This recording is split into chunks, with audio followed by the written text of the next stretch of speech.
BT has long recognised that corporate responsibility goes hand in hand with growing a sustainable business model.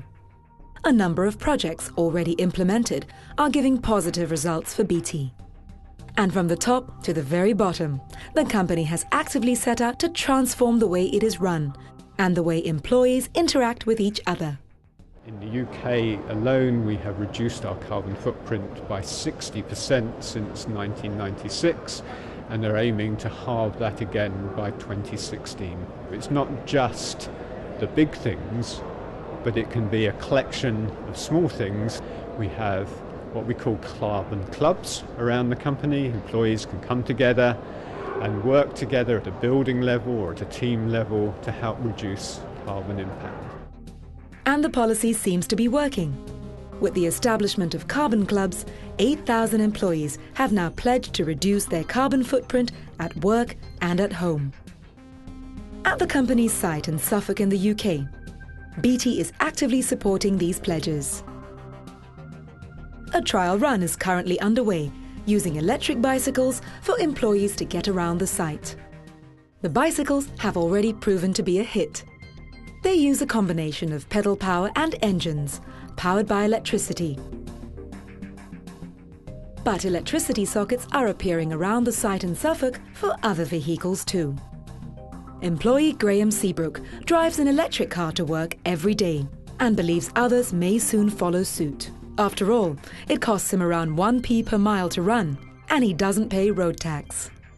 We have something like 4,000 people who come onto site every day, many of whom will be using cars, but many of whom are travelling relatively short distances from the environment around Ipswich, perhaps between 5 and 20 miles. So many of them are suited to, or their journeys are ideally suited to electric vehicles.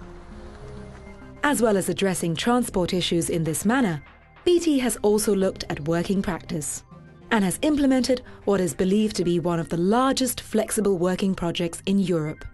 70,000 BT employees, 70% of its workforce, are now involved in what has been called the BT Workstyle Project, a flexible working program allowing employees to work from home. Here at the BT Centre in London, flexi-desk areas are now supplied for staff who work from home. The results of the scheme's implementation have been staggering. By 2005, BT estimates it saved €725 million per annum through reductions in its office estate alone. Martin Thomas lives near Brighton, on the southern coast of the UK. Martin, who has worked in BT for 15 years, chose the flexible working option 8 years ago. I get so much more done at home than I do when I go into the office. I'm more efficient in other ways as well. I probably start work earlier than I would if I went to an office, and I definitely finish later. But I have more home time as well, so it's really the best of both worlds for me. With the development of new technology, Martin's team all feel the benefits of the scheme. As well as being scattered throughout the UK, one team member is based in Germany and another in France.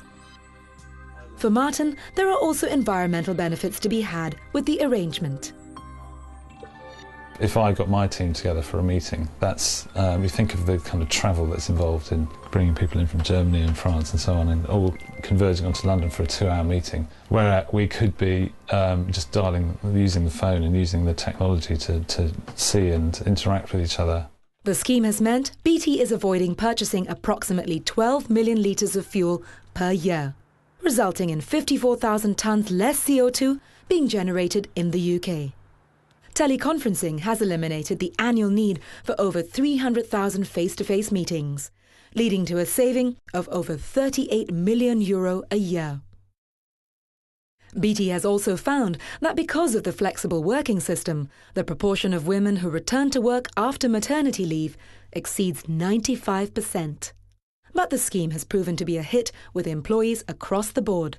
By mid-2006, with flexible working available to virtually everyone in the organisation, approximately 50 employees were signing up for home working every week.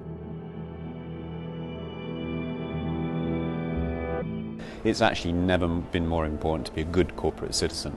And that's because the business case as well as the moral case is very strong, both directly and indirectly. Directly, Because actually, if you want to recruit and retain the best people anywhere in the world, they want to work for companies who are motivated by contributing to their communities, to their environment, and really making a difference. Similarly, customers around the world also look to companies to really be making a difference, and it's part of their evaluation, and all the studies show that. I think indirectly, the healthier the economies we work in, the communities that we have, the better business we do. But BT is not just concentrating its efforts for true corporate citizenship in the UK. In India, BT, Cisco and the NGO One World South Asia launched Lifelines India in November 2006, a telephone-based information service to enable farmers to record a question and retrieve a recorded reply. Today, coverage extends to 700 villages, and more than 350 calls to the service are received each day. Crop quality and efficiency has already improved, and some farmers have seen profits increase by up to 150%. Plans are now being developed to extend the service coverage to a total of 3,000 villages by 2010, and would mean BT would have to handle 800,000 calls each year. If I look at the queries being asked, they are on new farm cropping mechanism and techniques, new methods of managing disease and pest control, and also post-harvesting technologies. So the questions come on all these areas.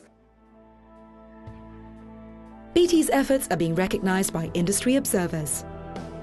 In 2007, the company was named the world's leading corporate sustainability reporter in a survey carried out by the UNEP.